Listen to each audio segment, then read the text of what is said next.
Jungle. Audio Jungle.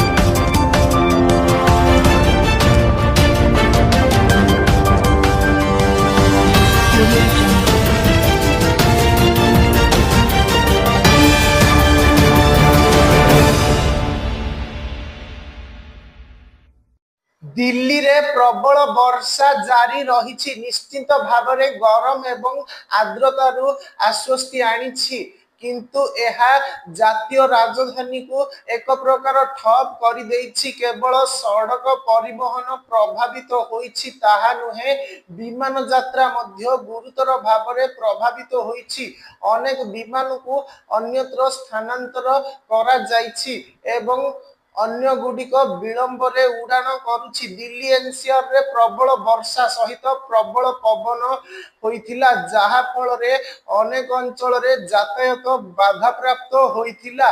जातीय राजधानी समेत नोएडा गाजियाबाद एवं गुरुग्राम रे जलबंदी एवं प्रबल ट्रैफिक जाम होइथिबा रिपोर्ट करा जाइथिला। विमान यात्रा उपरे प्रभाव इंदिरा गांधी अंतर्जातीय विमान बंदर रे खराब पाग विमान चलाचल को गुरुतर भाव में प्रभावित करिथिला जहा फल रे तीनोटी अंतर्जातीय सेवा समेत 15टी विमान गति परिवर्तन करा जाइथिला।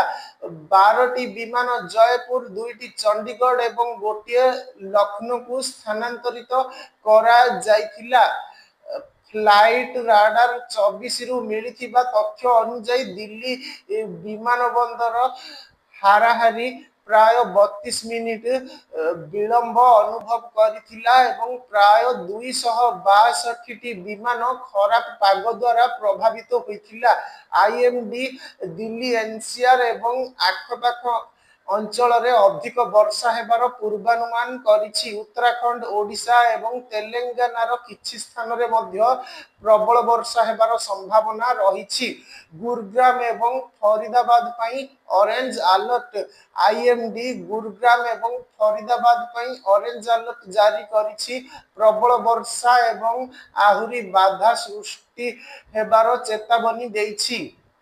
गुरुग्राम रे सोहना रोड रो इस्लामपुर गाँ निकट रे सर्विस रोड रे प्राय 2 फुट पानी जमा होइछि। पानी जमी रहिबा जोगु प्राय 4 किलोमीटर यातायात जाम होइछि। ट्रैफिक अचलावस्था दिल्ली रो अनेक स्थान रे ट्रैफिक व्यवस्था ह्रास पाइछि।